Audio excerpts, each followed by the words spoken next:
That's right. That's right.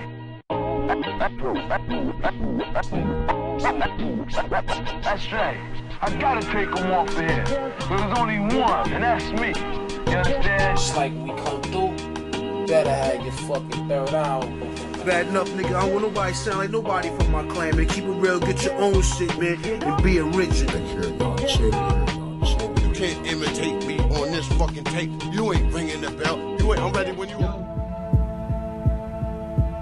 So we are here at Sports Life and Hip Hop. We are on the road today. We are at the factory, Indianapolis. Shout out Freddie Gibbs.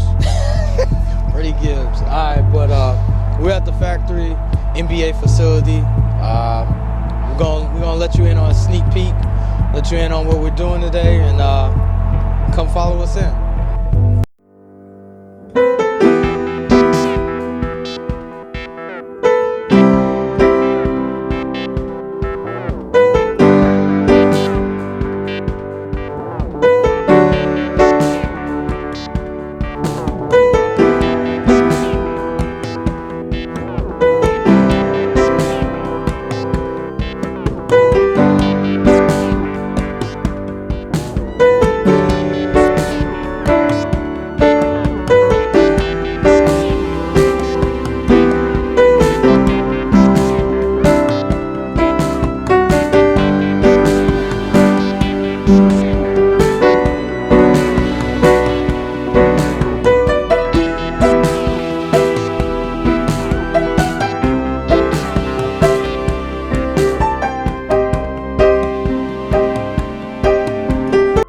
Sports Life and Hip Hop, Ricky Schwade.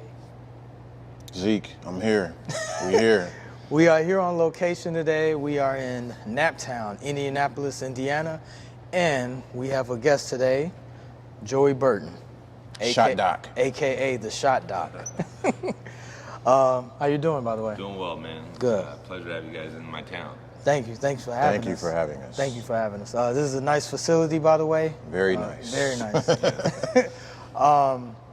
First of all, we want to say once again thanks. And how did you coin the Shot Doctor?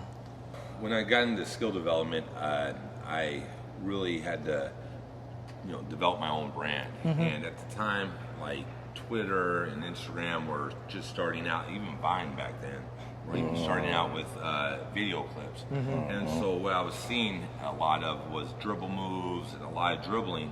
But what I didn't see was a lot of trainers teaching shooting. Mm-hmm. And it was something that I've always been intrigued by. I wasn't that good of a player, so I knew I had to shoot the ball well in order to get playing time. So I was always intrigued with shooting. And when I was in high school, I was reading books about it, whatever I could find out. So I feel like it was like just always something that I wanted to do with basketball for my own career. But then as I got into coaching, I felt like one of the best ways I could connect with the player is to try and make them better.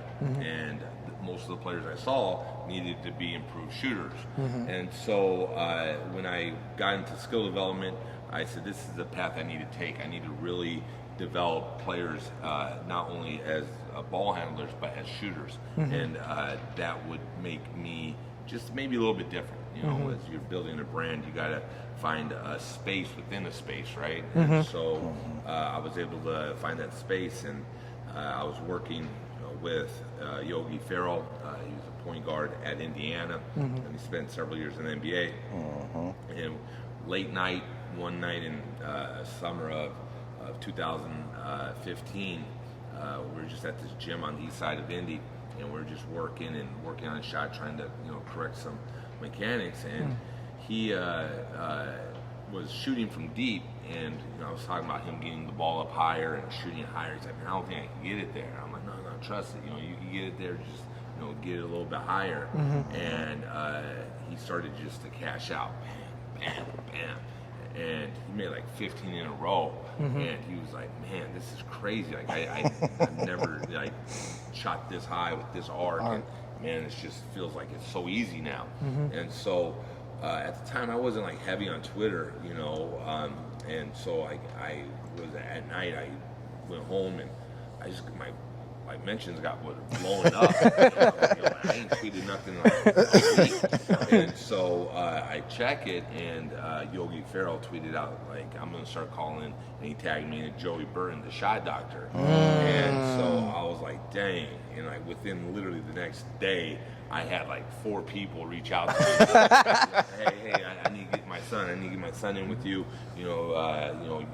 Saw that you work with Yogi Ferrell, and it was kind of funny because one player left and stopped working with me because they wanted to work on their handle more. And the shooting is important. And literally after Yogi Ferrell said that, his dad hit me up and like, hey, well, we want to get back to the gym. I'm like, yeah, all right. So I'm doing the same thing I was doing with you before. Right. Yogi Ferrell. Now you over now here. you are, yeah. Oh yeah. Let's get in the gym. So of course, price went up. Yesterday's price is not today's price. So I hit him with the little extra, charge on that one. Yeah. So that kind of stuck with me. It's something I've never self-proclaimed myself as a shot doctor. Okay. Understood. But it's not like a phrase that I go around saying to myself. I just am really like a big believer in like, hey man, just let the work speak for your brand. Right. Yeah. And so, but it did stick, and now a lot of players I work with come to me or work with me because of the shooting, and especially NBA players, they know if they can't shoot, they're not going to survive in the league. So, it's been a long journey developing that brand, but it's something that I'm glad I did, and I think it's getting even more valued in regards to shooting. So it's setting me up pretty nice.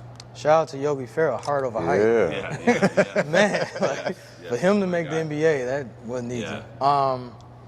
You started off at Mississippi. Well, you didn't start off at Mississippi State. Let's go back. You were at Proviso West, correct? Yep. Proviso West High School in Bellwood, Illinois. West. Yeah. You were an assistant coach there? Yep, I was an assistant. I started coaching. I got done playing. I played at Moody Bible Institute in Chicago.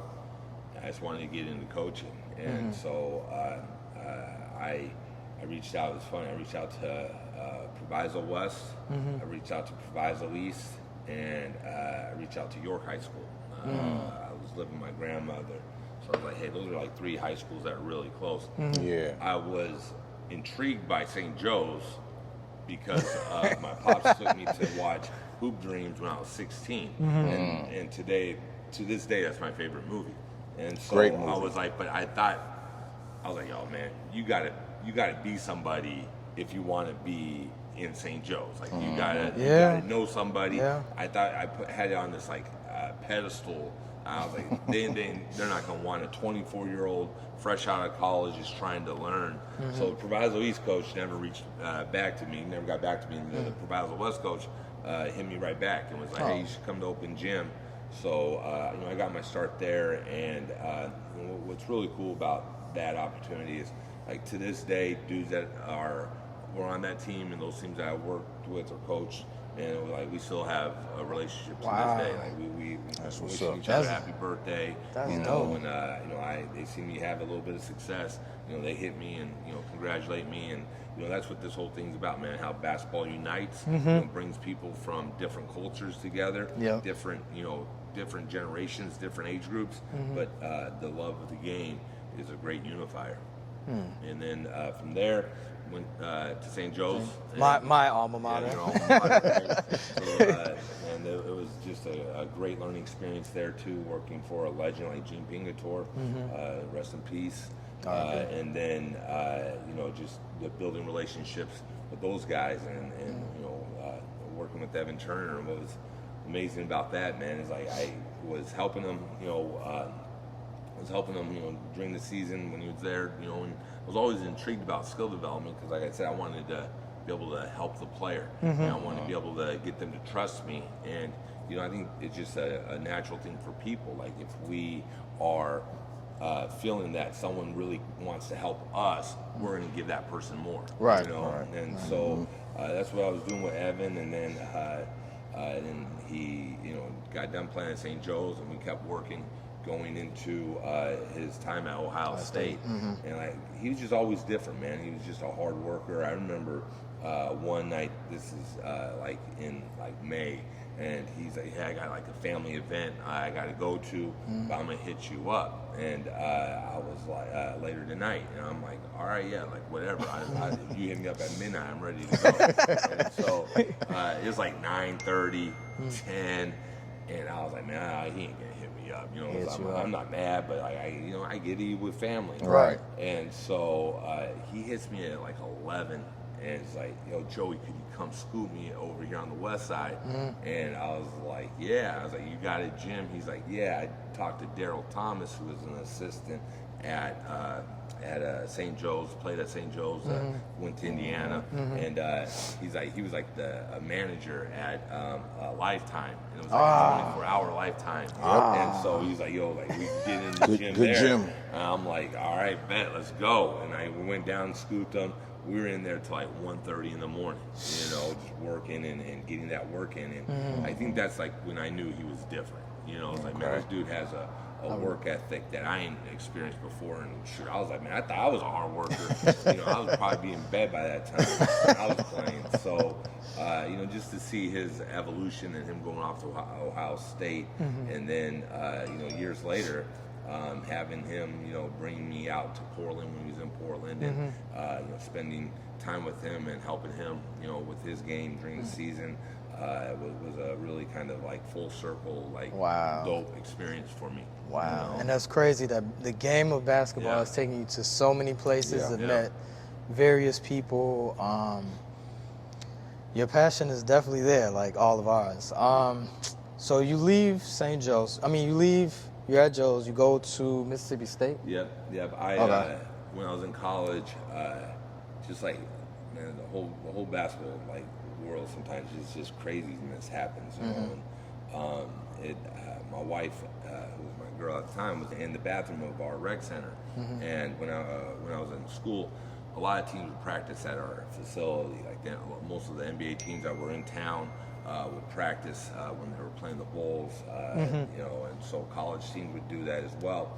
And the head coach at Mississippi State, you know, she was in the bathroom at the same time as my wife, and she had a really deep Tennessee accent, you know, Southern accent. And my wife's like, "You from the South, right?" And she's like, "Yeah." My wife's from Atlanta. She's like, "Oh, I'm from Atlanta." And so like, she's like, "Oh, that's great," you know. And she's like, "What are you doing tomorrow?" She's like, "Nothing." She's like, "Well, we play in Illinois.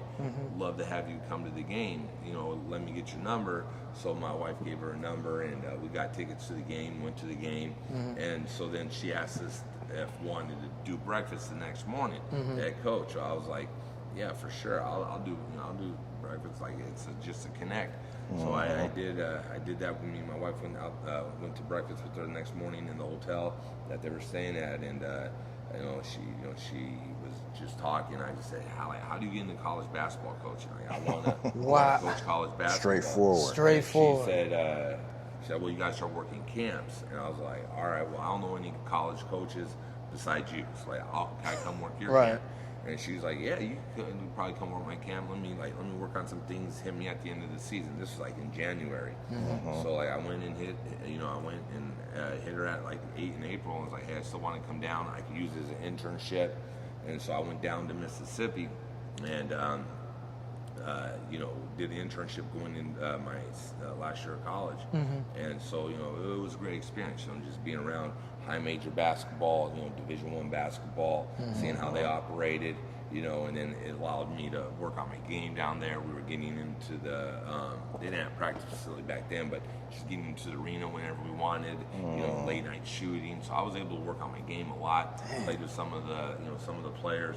So it was a great experience. And so several years later, when I was at St. Joe's, and I was like, man, I don't know what I'm going to be able to do. I'm not going to be able to keep volunteering because I'm about to get married. So I was at St. Joe's. I'm like, man, I'm about to get married in August. This is June. And I love, St. Joe's. And I was like, man, I'm going to have to just, give up coaching because I know my commitment to my wife and provide for my family is, more valuable.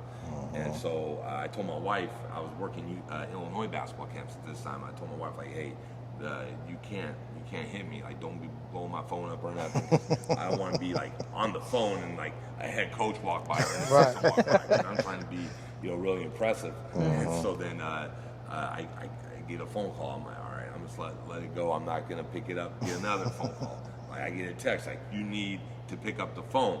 So like, I go to the bathroom, obviously, and I'm like, hey, what's going on? Everything good? And she's like, yeah, the coach at Mississippi State just called, and she wants to interview you for a job on her staff. Damn. And I was like, really? And she's like, yeah, but I told her you're working the Illinois camp and you might not be able to talk. And I'm like, oh, I could talk. Hit her back and let me know what she's saying. And so, long story short, I was able to get the job literally 3 weeks before I got married, man. So I moved down. I just threw all my stuff in the car, drove down to Mississippi, started working down there, got married, didn't even go on a honeymoon. Got married on Saturday, was back in the office on Monday. Damn. To get an experience of a Division I job, and so like just a lot of things, man. Like I said, basketball, is a uniter, man. Like it's allowed me to do things that I never would have been able to imagine because of the game, and like to actually like I said before, like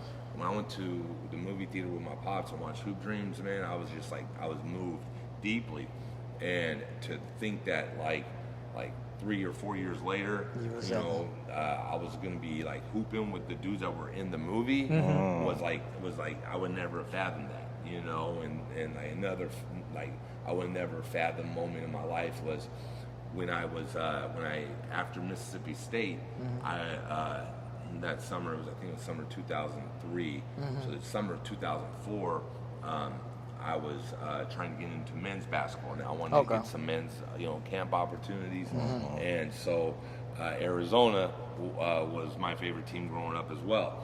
So I was out in Phoenix visiting my family. We had a little like a week break. So I was like, man, I gotta like try and link up with some coaches. So I was like, I'm gonna go down to Arizona. I'm gonna like email the coaches. I'm gonna go down and see if I can go down and watch Arizona practice. So I emailed all the coaches, and one coach emailed me back. He's like, yeah, sure, come on down. So I go down there, and then I asked if I could come back the next practice. I go back down for the next practice, and then I asked that coach, I was like, yo, how can I get into your camps? I want to work your camps. And he's like, I'll talk to our director of basketball operations. So I talked to him. He said, oh yeah, back then I was thinking it was all serious talk, but he was giving me that, yeah. the Hollywood. The Hollywood. Yeah, we'd love to have you. Just send me your resume, stay in touch, and so I was like, I'm buying it. I'm like, yeah, man, he really wanted to help me. Like, he really interested in me. Like, he even said that I'm a player, and I'm taking my time out of the season to come watch a D1 practice. Like, man, that's inspiring. I'm like, oh, this dude's like, I got this. I'm about to work. Now that I know how camps work, I'm like, yo, I'm about to be work my best, like my favorite school's camp, and I'm gonna be able to meet Lute Olson and blah blah blah. Like Andre Iguodala was on that team. Hassan Adams, some really good hoopers on that Arizona team. And so it's like end of the season. I think they went pretty far in the tournament too. So it was like end of the season. I hit the director of basketball operations, and like he don't hit me back right away. Hit him again. Finally, he's like, the typical. Yeah, you know what? Actually, all of our coaches are coming back this year, so we'll keep you in our file just in case something changes. He gave me the wink and the gun. Right. I was like, man, this is so devastating. Well, my boy was running track at UCLA, and he was a 400-meter specialist, and one of his friends on the team's brother was the head manager for UCLA basketball. So like just whatever, catching up, with my boy. He's like, yo, how you doing? I'm like, man, I'm down, man. I was like, I was thinking I had this shot at Arizona, men's basketball camps, and that might get my foot in the door. And I'm like, man, this dude just like Hollywood me, right? Yeah. And so I was down, and he's like, well, hey Joey, like my friend on the team, my good friend, his brother's the head manager for the men's team. Like, let me, and I know him too, so let me like, put some, fillers out.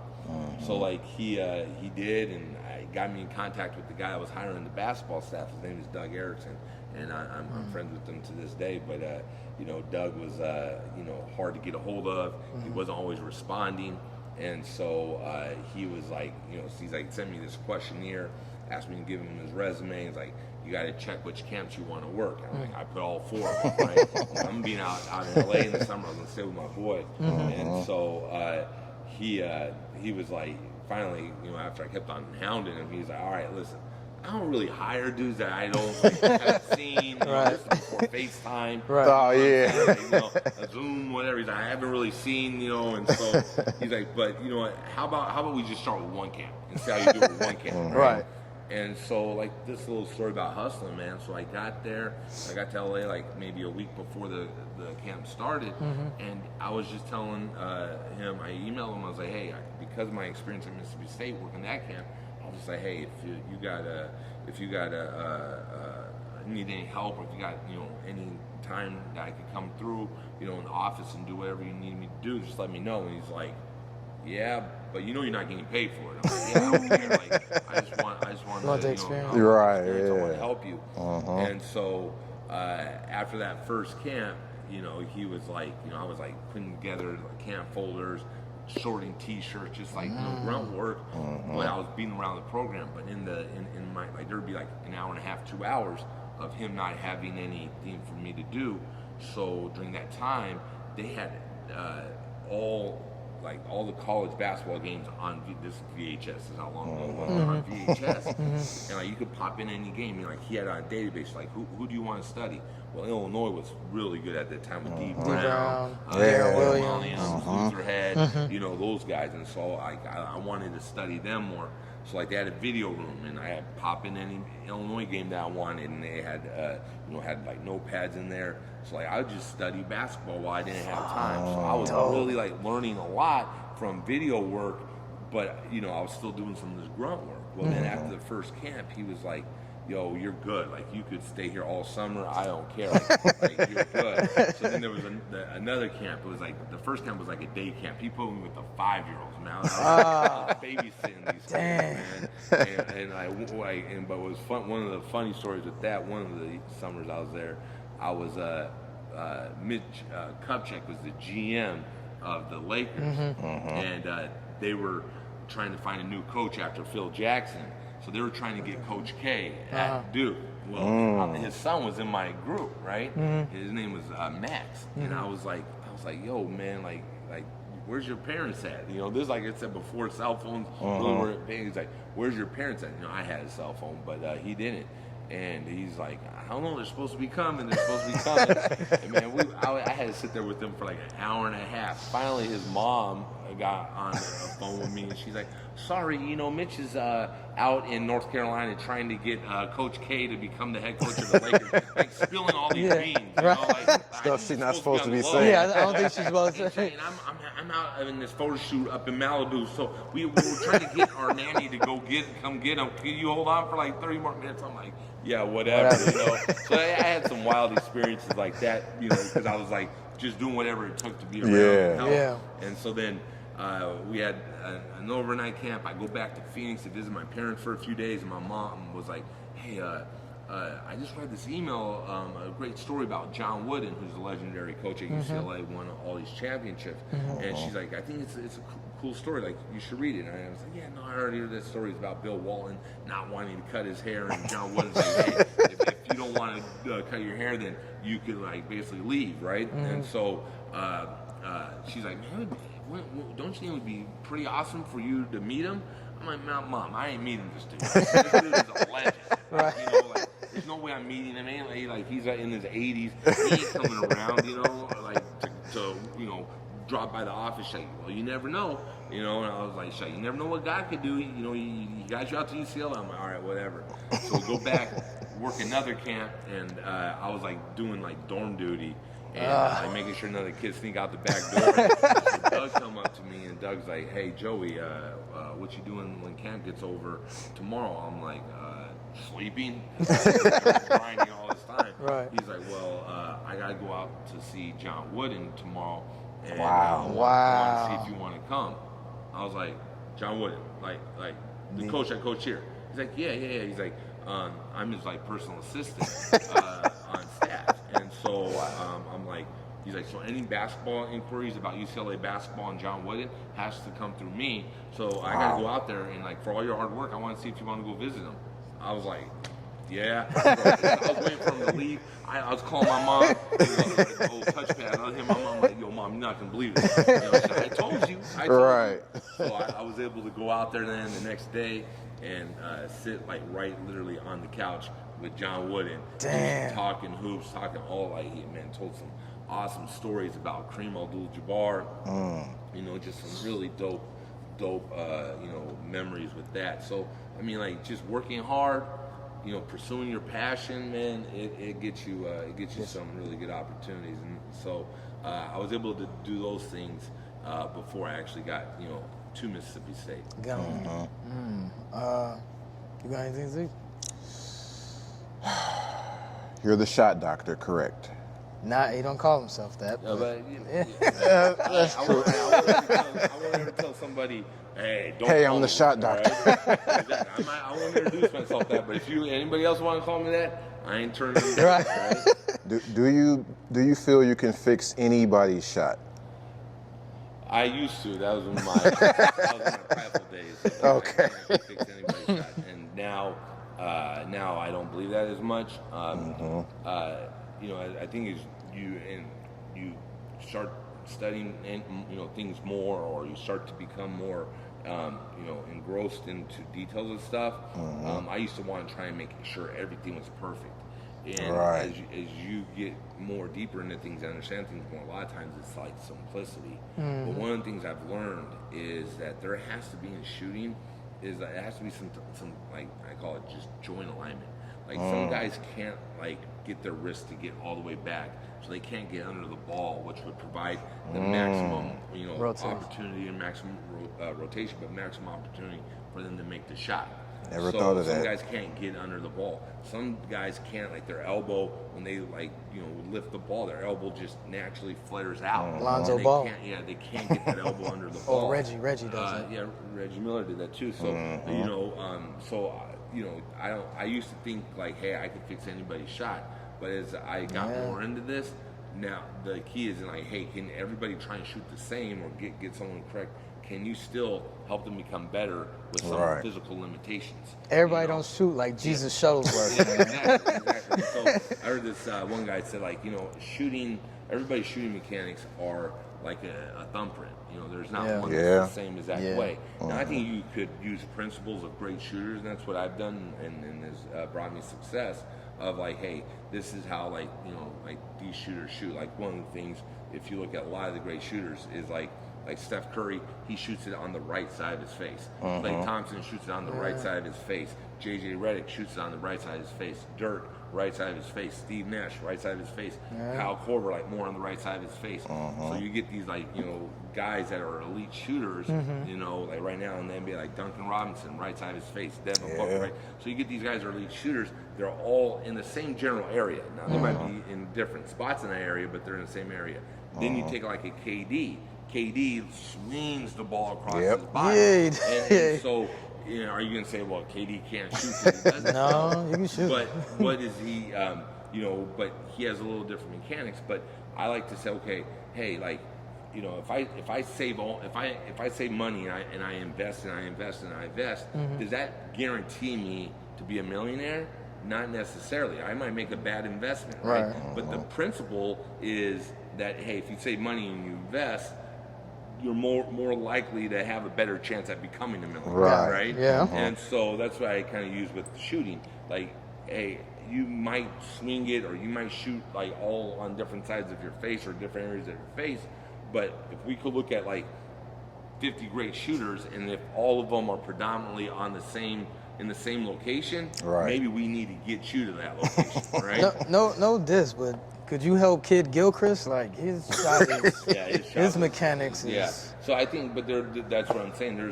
There might have been some, you know, joint alignment issues that he couldn't get his hand. Like there's one player that I have that really can't get his hand in the middle of the ball, and that's a key part to becoming a great shooter, is be able to have your hand in the middle of the ball, and like his wrist just doesn't allow him, so he has to have his hand almost like this, and we have to find ways to compensate for that, you know. So I used to think, like, man, I can help anybody become great. And the other thing that you just never know until you start working with them is how bad they want it. You know? If they weren't willing to listen. You don't know how much they want to listen, you know. And so I've had guys that would rather just stay the same, or you know, and rather than be uncomfortable, it's going to get a little worse before it gets better, and go through that process, then you know, and become better. That's too much. I'd rather just do that. So I used to think I could when I was like probably in my early 30s. Like, I think I can help anybody. Do you apply that same? Oh, my bad, Zeke. Oh, well, you brought up Kid Gilchrist, but he made it to the league with that, so he probably thinks his shot is okay. Did he? I mean, he made it off athleticism. He made it to the His athleticism he made it to the is league supreme. shooting like that, though. So you can't tell him, hey, your shot is wrong. Hey, I made it to the league. Yeah, and I agree with that, but then that's the fastest way you can get out the league. You know? Exactly. Like, just you know, for any of the hoop, you know, if there's any players listening to this, man, rarely what got you to the league is what's going to keep you there. Yeah. And what keeps you in the league is rarely going to be what makes you great in this league. You know, so you got to always keep evolving. And we were talking about that just earlier. You know, like man, big there's man dudes that are, you know, playing now that are 7 feet tall, that if they were born 20 years earlier, they'd be top 10 picks. Right. But now, they were born in this generation or this era of basketball. They're not even NBA players. Just think how crazy that is. Right? There was a player at Purdue who was a great player, 7'3", big, strong dude. If he was gonna come out in 2003, 2004, top 10 pick. He didn't even get drafted, and he didn't even play in the NBA because he can't shoot outside. He's not the fastest guy up and down the floor. Good player, don't get me wrong. But no teams wanting to dump it in the post 15, 20 times a game. And so it's just crazy how, you know, the game is always evolving. And then as a player, if you're not evolving with the game, and usually now it's shooting, if you're not evolving with that, it's going to be hard. You know, it's going to be hard to do it. I mean, who would have thought, like, 15 years ago, like, a 7-footer would win the three-point shooting. Right. You know? So, you know, evolving with the game. I had a question, like, along with the teachings. If you're teaching a right-hander, is it the same for a left-hander? So if you got a Brandon Jennings or a Dragic, it's the same. Okay. Yeah, it's the same. Just, you know, inverted a little bit, but you know, I mean, but like you look at great left-handed shooters like Mike Conley, he shooted on the left side of his face. Goran Dragic shooted on his left side of his face. Chris Mullin back in the day shot at someone on the left side of his face. He ain't swinging over here. he ain't over here by his chin like Damon Stoudemire, left side of his face. So Isaiah Thomas, you know, he's up in like he had a high, high release. But you know, so you could. I just say is like, you know, what's the majority doing? You know, there's an exception to every rule. You know, but what are the majority are doing, and let's imitate that rather than trying to imitate one person per se, and or just saying, hey, get in the gym and get 1,000 reps up. And you're going to be good like that. You know, I haven't seen person in my years of being around basketball that reps was the cure to bad shooting. You know, what's the next evolution to basketball? So now we got 7-footers shooting threes. Are we going back to you think we'll ever go back to the dinosaur age where we'll dump the ball in the post? That fundamental, or is that because I don't think so. And here's the reason why. Not because the NBA teams don't want to do it. I was just talking to this college coach when I was on All-Star break. We used the college to get workouts in with one of my clients, and he was like, you know, talking about one of his big men, and I was just like, man, honestly, I can't remember when I've done like a post workout. Like, I mean, like even if the player like 6'5", 6'6", I haven't thrown the ball in like, hey, let's catch it, back down, hook. I really haven't. Right done over, right, left. And some of the reasons is that like players don't want that. That's right. The big reason. I've worked with 6'8", 6'9". I got a 6'10" player that I work with here locally at high school. He's, you know, he has offers from pretty much every school in the nation. he ain't trying to back down nobody. You know? Doesn't that make you want to play like KD? So, doesn't that make you feel sad though? Because that's an aspect of the game. Dude, the entry post is like that's gone now. Like, So you don't have to teach post passes anymore. you don't even have to teach post passes anymore. I've heard some people say that that's part of the reason why it's gone out, like post passes. But like, here's the thing. What would you rather watch? Like isoing and getting into a beautiful step back three, or you just pound, jump hook, and everybody else is standing around watching. So you didn't like Shaq? What? You didn't like Shaq? I'm not saying that I didn't like Shaq because I didn't know Steph Curry existed. Touche. You know? Did everybody say, I love watching Shaq, or did everybody say, man, Michael Jordan's a bad man? Like Shaq was just dominant. But you're not catching the you go back. You weren't watching. Perfect example, and this might be debatable, but all right. I was turning on Orlando Magic games not to watch Shaq, but to watch Penny. Yeah. Let's just say this: if social media existed in that era, would House of Highlights be showing Tim Duncan's face up off the glass? It'll show Iverson's crossover. And which one would get more likes? Iverson's crossover. Right? So it's like, I just don't think players are going to be working on that stuff where it's going to be valuable enough to throw it in the post and just keep getting, unless they're just like this big dominant, presence of it. The only time I would say might change is if you could get a guy, and I think a lot of players or people forget. Like, I remember I had this Shaq shirt, man, when he first got drafted. It had all these because he was like, in our era, right? Like, this is the biggest dude, that could do what he could do, run the floor. Like, just think if he had that, and now I think Shaq could have been a guy that would have been dominant in the post, but like he had the body movement and the size to be able to play out in the perimeter too, if he had that skill. So unless you got somebody that's like just this huge dominant presence, that's like a 7'2" like Shaq, and just like strong as an ox and just huge, and who you're seeing that with? Embiid. Right? Oh yeah. So Embiid's like Embiid's probably like the size of what Shaq was when he came into the league, and what Embiid did, could he go down there and bruise dudes? Yeah. I wish he would do it a little bit more often. That's the only time it's going to come back. But now I'm a 7-footer in high school, or like 6'10" in high school.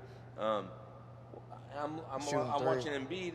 When do I see Embiid go back down and go like hook somebody? He don't do it. He's facing up, right? Yeah. It's like I coached Jaren Jackson Jr. with the Grizzlies in high school. You're one of your faves. He would be out there. He went to this private school here in Indy, and he had the KDs on, and the dude wasn't trying to do post moves. He'd be out there, and you'd have these like block periods, and then if you had to block off, you could basically have free time to study, whatnot. He'd be in the gym, like working on his crossovers against his boys and playing 21. He wasn't down there backing those dudes down. What is he doing now? He's shooting. No, he's staying on the perimeter. He's not even really rebounding. It's like not even a Yeah, will it ever go back? It might, but now when Shaq was probably growing up when he's 12 or 13, he was working on hook shots and all. He's working on all these post moves, and now the average 13-year-old isn't even working on that stuff. They're probably telling Shaq not to shoot. Yeah, exactly. I can't honestly try if I see like the kid I was telling you about that is going to be a high major player, very quite possibly be an NBA player that's 6'11". I can't with like conviction tell him like, hey, you need to stay in the post. You got to stay in the post. Yeah, because knowing that if his ultimate goal is the NBA, and this dude just stayed in the post and he doesn't develop an outside game, he ain't making the NBA. Or if he makes it, he's not going to stick. Right. And so we were talking about that, like a guy like a Jahlil Okafor, great player, post move footwork crazy, but like he can't shoot. So like, what was he doing in high school? I'm sure tons of post moves, working on the post moves, drops it, all this stuff, and that's great fundamental sound basketball. But no one said to him, "Nah, let's not work on that. You got that. Let's fix your shooting mechanics and let's just get you started shooting threes." Yeah, because he's because it involved like look at Robin, not Robin. Robert, is it Robert Lopez? Robin? It's Robin. Brooke is the Brooke is the shooter. shooter. Yeah, Brooke is the shooter. Yeah, Brooke. All right, Yogi Ferrell was with Brooke Lopez when he first got to Brooklyn. Okay, if I'm not mistaken, you know, if you all out there with the stats, you can double check on it. I believe up to that point, he only shot 10 threes in his whole career. Yeah, you're right. Yeah, he came out of nowhere. He came out of nowhere, just started shooting them because their head coach Kenny Atkins was like, "Hey, you're gonna shoot threes. You're gonna get tons of threes up, and you're just gonna keep working on it." And so, just imagine that it took somebody to say, "You have to do this," because up to that point, he's low post. You know, so I don't think it's coming back, in my opinion. Yeah, because NBA offenses are more spread out. Yeah. You know. So I guess this answers the question. Steph Curry, some people are saying, kind of not ruined the game of basketball, but kind of, you know, made it think that everyone could shoot threes like that. Do you agree with that? Yeah. No, I think he evolutionized the game, and I think it's in a positive way. Yeah, you know? I think so. Yeah. He evolutionized the game, and now everybody's trying to find shooting, trying to, develop shooting, trying to, create different ways to. I don't think you should shoot half-court shots at 8 years old. But. No, that's a whole other story. But no, I mean, he's evolutionized the game, and I think he's made the game even more exciting to watch. You know, and I mean, like just to think, man, what he did in the All-Star game, it was just dude, that's unreal. It was unreal. It was exciting, you know, and not that the mid-range game is bad, because like DeMar DeRozan, man, that dude is just cooking from the mid-range, you know. Man. So I mean, but it's still like the shooting aspect of it, not that just throw it in and let someone just back you down and try and go. And what shooting does allow too is a better flow to the game. A lot of time post play ends up in a foul too, so it slows the game down. Yeah. Right. They don't. Commissioner don't want that. No. What do you think is the most common mistake you see when you're trying to help someone fix their shot? Yeah. There's like myths, I call them. There's myths. So like when we were growing up and being taught how to shoot or play, or coach would be like, when you miss short, let's say, use more legs. Right. And so me, being taught that, as I started working with more and more players and studying more, is like, well, no, like if legs determine all the power, then I've worked with guys that had 40-inch verticals. They should be able to shoot from half court with ease, right? Right. Compared to me, who got like a 18-inch vertical. Right? So like that is a big myth. Like you hear all the time. In this gym, they have youth games on here. Kid in the short. Johnny, use more legs. And so, I always thought that. Yeah. And so what really a lot of times is the arc and the trajectory of the ball. The ball has to get over the front of the rim to have a chance to go in. Right. And so when we think we need more power, a lot of times as players, younger players, they shoot the ball more at the rim. Then we need to shoot the ball higher to get the ball over the rim. And like when I work with players, I use an example of like quarterback, right? And quarterback needs to throw that deep bomb. They don't throw it harder forward, right? And they don't bring the ball necessarily back farther. They throw it higher, right? So that's like one of the myths of shooting. Another one is like square to the basket. I was tied up like that's a myth too. All your 10 toes pointing at the rim, shoulders pointing at the rim, and that's shooting a myth? the ball. Wow. Yeah. So next time you watch Steph Curry and see, he's never. He's never. But that's a unique. Watch Devin Booker. Like there's watch. Just go watch a game or any highlights. You're not going to see a dude like perfectly square to the back. So when they're coming off a pin screen, they're coming around. They're never they're not going to try to get square. Their feet and hips and shoulders aren't going to be directly facing the rim, and so they'll have like maybe if the camera's the rim right there. My and a lot of times it's just a natural movement of aligning my shooting shoulder, because if I'm like here and the camera's the rim and I'm shooting like on the right side, I'm not going to be really in line with the rim. I turn a little bit, now my shoulder and my elbow are in line with the rim, so I have a better opportunity to have good alignment. But yeah, you'll rarely ever see like off of movement, maybe a little bit on like a catch and shoot shot, but you rarely ever see these guys have like their toes, their hips, and their shoulders all perfectly. Yeah, that's true. That's what I was taught. You know, Right. Now they'll do it on free throws a little bit, Right. but in the game, they won't do it. So like that. That's a myth that I've studied. Another myth is like wherever you catch the ball, just go straight up. Like all your top players are catching the ball. Now if they catch it in their hip area, right? I call them hip pockets. If they catch it in that area, they rarely don't go down. But if they catch the ball like at the chin level or the chest level, they bring the ball down first, and their hips are going down, and that helps generate rhythm and power for your shot. And I talk about the dip being equivalent to like a backswing in a sport of golf, right? You gotta have like an opposite motion to generate more force and power going the other way. So the most important part of shooting is everything going up. Like Klay Thompson once said, he envisions himself as a reverse waterfall. So once he catches the ball and it goes down, everything flows up. Right. And so like not dipping the balls has been one that I've really like kind of like dispelled, and I don't think it's I don't even think like players are like necessarily working on dipping the ball. It's just a natural movement many times, you know. Off the real question, it's along that line. Did you during the time when you could, KD was real good at this. Did you teach your clients the swing through to get the rip through? I'm sorry, to get the foul? Paid a lot of money to watch a lot of games. And you mean to tell me on the damn scouting report it's not on there that I'm going to do the rip through? Whose fault is that? You know what I mean? Like I had initially even said that about the James thing, right? Like the driving and guys reaching in there. Don't reach in there.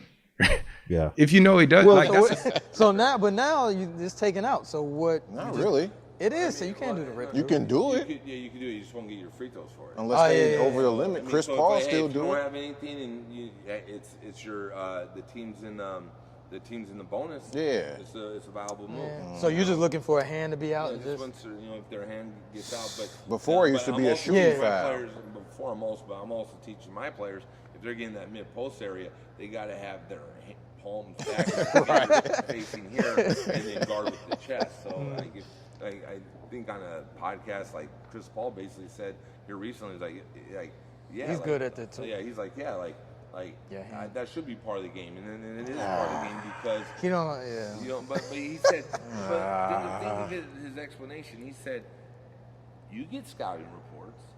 You can watch film.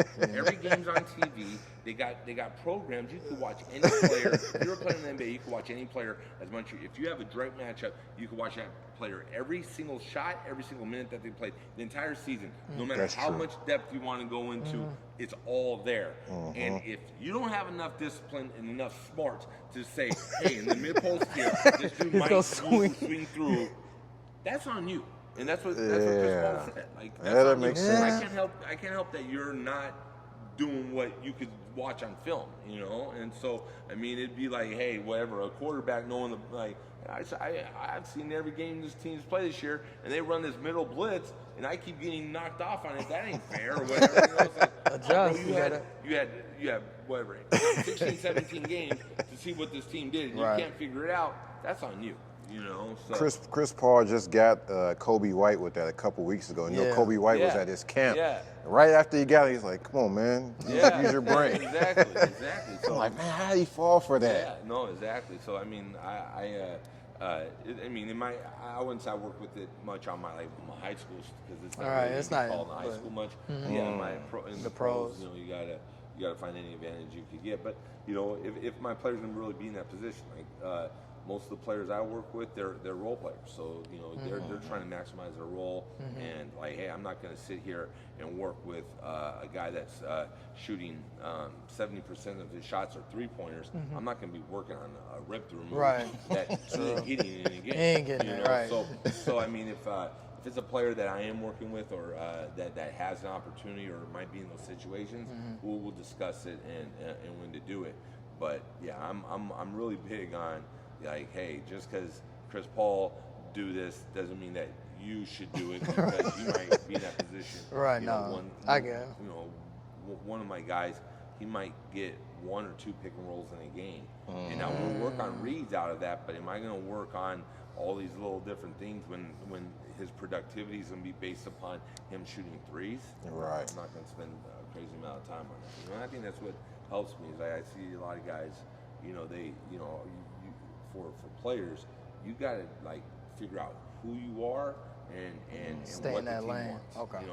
and stay in that lane. And then when you do that, if the team allows you to grow and do more, then do that, And but if not, just stay in your lane, but be really good at that. And a lot of times, players are like, man, I know I can handle the ball. That's what I was going. I was going to ask you that. So get an icy move, right, and it's like no. You get paid for this. I know you can do that. Like I know you could do that, and I know you could go and do more. And like sometimes you see Olympic guys, like you're like, yo, I didn't know that this player could do that. It's like Patty Mills, like he'll Patty kill Mills. the right. Like you didn't know that he could be in ISO like that all the time, and you're like, oh, I didn't know, because the team doesn't need that. You getting paid to do something. When he's playing with Kawhi, Tony Parker, Tim Duncan, Ginobili, he just needs to stand there and hit some right. You can't call it ISO. Yeah, so, a lot of NBA players have a much deeper bag than anybody can imagine. That's why it's funny when you hear people like, "So man, he sucked." I'm like, man, like he's an NBA player. You don't. Yeah, he don't. No, he don't suck. Second of all, he will kill you. Second of all, if you let them go and get your bag, it's like one of my clients, George Name, is with the 76ers, and they were on a West Coast trip. Man, they had Tobias Harris out, they had Joel Embiid out, they had like Danny Green out.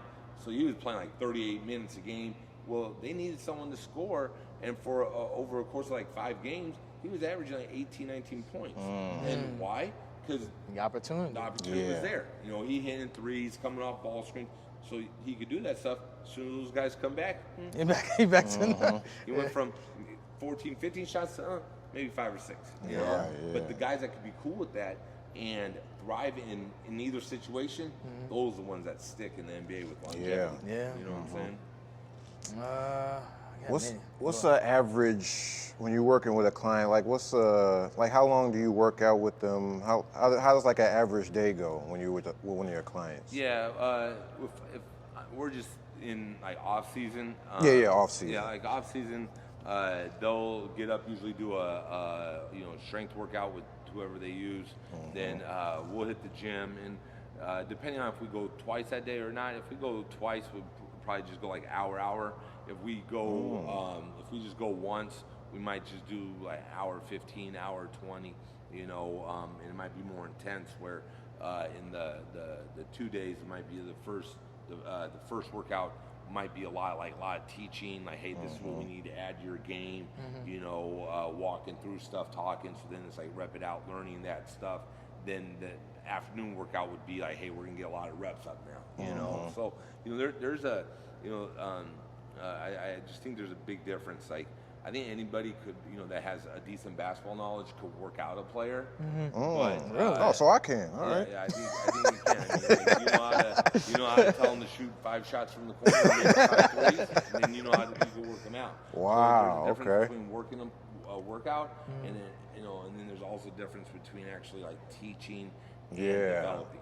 And so I know we classify both as just we're working out, but that's where I try and use a session. So it's like, hey, what do we got to add to your game?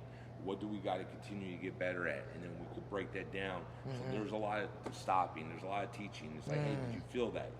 Hey, wait, your footwork was off there. Did you notice that? So those are workouts that we'll have throughout the summer that are critical to the development of the player, but they're not like coming out gassed, and they're not, they leave the workout, obviously they're sweating, but they're not like, man, I'm dead. Like if anybody, I feel like that has a simple basketball mind, you put someone through a workout and get them tired, but can you teach? Can you take what you see in game footage and be able to translate that to or what they need to work on and get better at from a game, translate that to your workout so that they'll be able to apply it, in the game. So summer is just like knowledge, baby. You're soaking up everything. Okay. Yeah. So we always are looking like I'd say like adding stuff to I guess, popular thing to say a bag. I just view skills like a toolbox, man. Like I don't have a really deep toolbox at the crib. I'm not a really handsy guy. So like when the garbage disposal go out, man, I'm like punching air. Man, call somebody, man, it's costing me this much. Yeah. Right? Well, when I was in Chicago and I was coaching, I was painting inside of houses to do that in the mornings, and then early afternoon I'd bail out to go to practices. Well, now my kid put a hole in the wall. I'm like, you good? I'll fix it real quick, right? And I know, because I know I have the knowledge, I have the tools for that, right? And so we get frustrated or we get discouraged when we're trying to do something, but we don't have the tools to do it, right? And so that's what I try and do with the players. Like, hey, what are one or two things we could add to your bag? And it might be just subtle. Like one of my players, it was George I was talking about, and he was like 6'4", 86 when he hit the front of the rim on 3-pointers. So when he hit the front of the rim, he was 6'4", 86. When he got the ball over the front of the rim, which means a perfect swoosh, or hit the back of the rim, he shot 62%. All right, so it's like the detail we go in, like analyzing every shot. So it wasn't a skill that we were working on. Right. So that year that I did that was when the bubble was happening. Right. So then it was like a slight off season there because there wasn't much time. But we went to work on making sure that, like, hey, let's eliminate the front of the rim. Let's try and make sure that we're getting the ball over the front of the rim. That if we hit the back of the rim and miss, we could be okay with that. We don't want front of the rim misses. And he started off, because he had to take a lot of time off, he started off like 2 for 15 last season. And from that point on, he shot like 47% from 3 for the rest of the year. And so adding that is like everything. Well, I got to add some move or something. We didn't have to add a move. We had to like find a detail that was preventing him from being able to maximize his already known skill, which is shooting, to make that even better. So those are like the super details that we'll do to make sure that we're getting. So we're always adding something like, hey, let's try and add. We're not like missing a lot from the front of the rim, And then there's other guys that it might be a move or it might be a hey, when you're in this situation, let's look to draw this foul by getting into the defender's body a little bit more. So it's all relative to what the player needs. On a not less detailed question, who's your top 5? Ever? Yeah. Man. I know it's a lot of players.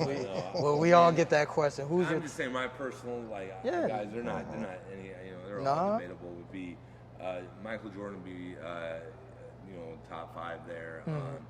I would say it's kind of maybe outlandish to say, but I think Steve Nash. No. 2-time MVP. Yeah, 2-time MVP for what his physical skill allowed. And I think good form too. Yeah, really good. Yeah. What I like about Steve Nash is I think he started the transition of the game changing. Like he started the evolution, and then Steph Curry came and put it on steroids. And it just went crazier from there. Right. Steve Nash was 50, 40, 90. Yeah, 50, 40, 90. All those one-legged, trick finishes. shots. I remember he was with the Dallas Mavericks, man, and they came and worked practice in our gym. And I was like, I gotta be in here, man. I was like, I don't know if they even saw me because we had an indoor track on top of the gym. So I was up there watching them, and just kind of interesting story, man. It's just like I saw him and Dirk, like they were in their own routine. It was like the best, one of the best workouts I guess I could remember. And then like Mike Finley, who probably had more physical talent than all those dudes. He came late, but rumor was that he had a family thing with him being from Chicago. So he came late. He was just kind of joking around, whatever. And no knock on him. I'm just saying man, Steve Nash and Dirk Nowitzki went to their separate baskets. Dirk Nowitzki was just like, if he hit the rim, I was like shocked. I was like, this dude. And then what's even crazier is, I don't know if there's any video of this, but if you ever seen Dirk shoot a left-handed shot, it looked just as pure as his right-hand shot. And I never seen it. Him and Nick Van Exel were gambling was shot for shot, but Nick Van Exel was using his right hand. Wow. Nowitzki was using his left hand, and they were cashing out. It was crazy. But to go back to the Steve Nash, like that's when he was doing all like coming in the paint, one leg, like right leg, right foot, like fading shot. He was doing all these scoop layups. I'm like, dang, like this dude actually practices stuff, like, because I would have been told even in my practice later in the day, if I would have came out and done that, that's a bad shot. You gotta, make sure you go off your left foot when you shoot a right-hand layup and all this stuff. And so then I was like, man, I'm gonna tune in. So I would remember next time I watched Bulls and Mavs, like he literally did things in that workout and he was doing them in the game. Wow. And I was like, this is incredible. So Steve Nash would be up there with one. Obviously, I think Kobe will be up there. I think one of the things I'm starting to like do with my top five is when they play, could they translate to today's game? And like Pistol Pete Maravich. Yeah, for sure. Like that dude he could have played in today's NBA. For sure. With that. And then I would say, Shaq is a center, man. There's just no dominant force. I know Will Chamberlain, but Shaq at center. So I think that's 5. But a little variety there. But that's pretty one cool. that's what I try and say is like, because you see some of these, like maybe on NBA TV, these 80 games. And you got like the point guard just standing up there, his butt all up in the corner, and then they wait for a guy to curl, and then he just that's all Derek Harper would do. Like you couldn't do that in today's game and be effective, And so that's what I try and like if I go with some old school dudes, I try and say like could they play? I do think Will Chamberlain probably could have played in today's NBA with how fast he was. And did you guys see this on? It was on social media, like they put in the color some of his highlights. And like this dude on base was in warm-up line was basically windmilling, So, he probably could have played too. But that's what I try and like evaluate is like, okay, like there's some dudes that literally are great players, maybe one of all-time greats to consider. I don't think they could have played in today's game. Yeah, that's true. Wrapping up, do you want to, like, I know you're a humble guy, but give some of your clientele or would you like to, or there? One of the things I pride myself in for helping players is, I'm not, I've helped more players that aren't in the NBA get to the NBA, and so that weren't destined to be an NBA player and they became an NBA player. I've kind of like stopped doing like pre-draft stuff. I wouldn't say stop, but I haven't done it as much over the years. But there was a time there where I had 6 off seasons of guys that were either not in the NBA and got NBA contracts, or were on like a 2-way contract and got converted to a full contract. I think one of them is about to come here now, but so that's where I pride myself in because not that they no diss on your other clients. No diss. So over the years, I've worked with George Name, who plays for the 76ers. Yogi Ferrell, he was in the league. He had an awesome journey, man. On a 10-day, he has to fly from Pennsylvania on a Friday morning, drive 2 hours to get to the airport, then go to Dallas, gets in at midnight, practice at 8 a.m., starting against, and this is his first 2 point guard matchups. Starts against Tony Parker. They win down in San Antonio, first time in like 10 years. Next night, back-to-back, goes against Kyrie Irving, has 21. Kyrie had only 19. And then plays a game on Wednesday and plays against Philadelphia. Didn't play that well. Then on prime time, it goes 9 for 11 from 3 against Portland, and ties the rookie record for most threes in a game. And so Yogi Ferrell, Carson Edwards, who's Purdue guy. Purdue guy, was with the Celtics. I recently done stuff with Ed Sumner. He's hurt this year, but he played for the Pacers. Glenn Robinson III. He played multiple teams: Pacers, Pistons, Warriors. He was a slam dunk champion in 2017. Right. Trey Lyles, he's from Indianapolis here. He definitely, his shot definitely improved. Yeah. Like he wasn't. The first year I worked with him, it's fallen off a little bit, but just a lot of it has to do with like playing time, getting in rhythm, you know. But the first year I worked with him, he went from 25% to 39%, and so Trey Lyles. I'm trying to think who else that I've helped. Keelan Martin, he just got picked up on a 10-day with the Celtics. But like I said, it's more about like I've just been able to help players that weren't in the NBA, you know, and got to the NBA. That's what inspires me. And now, shoot, if an all-star came up to me and said, "Hey, I've seen you work with this player. I would love to, have you come work with me." I'm not going to say no. Like there's Mo Harkless. He's a 10-year vet with the Kings this year. You know, I got introduced to him, and he's like, "Hey man, you come out to LA. I'd like to, just work with you, see how it goes, and we can, discuss further." And I spent most of my time in LA last summer, with Mo Harkless. He's like a 10-year vet, so that was like my first like long-term guy that's been in the NBA for a long time, and so I I'm not gonna say no to that because he has a lot of experience, stuff I could learn from too, and so it puts you in LA where there's a lot of other NBA clients. So the biggest thing though, like I said, I pride myself in helping players that weren't in the NBA because like when an all-star comes up to me, I'm not gonna say no, but like if let's look at like Giannis, like. Giannis was going to be, after like whatever his third year in the league, he knew he was going to be a problem. Now you could help his shot. Yeah, you could help. Shooting, or maybe even like maybe like a Devin Booker, let's just say, or if Chris Paul came up to me 4 years ago and was like, "Hey, I want to work with you," I'm not going to say no. Right. But really, would I have that big of an impact on Chris Paul? Good point.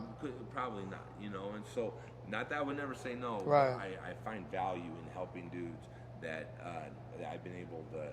They went from like this guy I'm about to work with, Ed Sumner. He was supposed to be a lottery pick, tore his ACL, got dropped in the draft, signed a 2-way contract with the Pacers. We work on his shooting. He goes to the G League as a 2-way player, shoots 40%. Vic Oladipo gets hurt. He gets called up his first game to start in the NBA. They had guard Klay Thompson. Then he goes and earns a contract for the rest of the year. And then he played so well that now he was able to sign after that a 3-year, $6 million contract. That's life-changing money, man. And so to see some of these guys that were maybe their draft stock dropped. He was drafted in the 50s. When you get drafted in the 50s, you might make the NBA. Right. It's not guaranteed.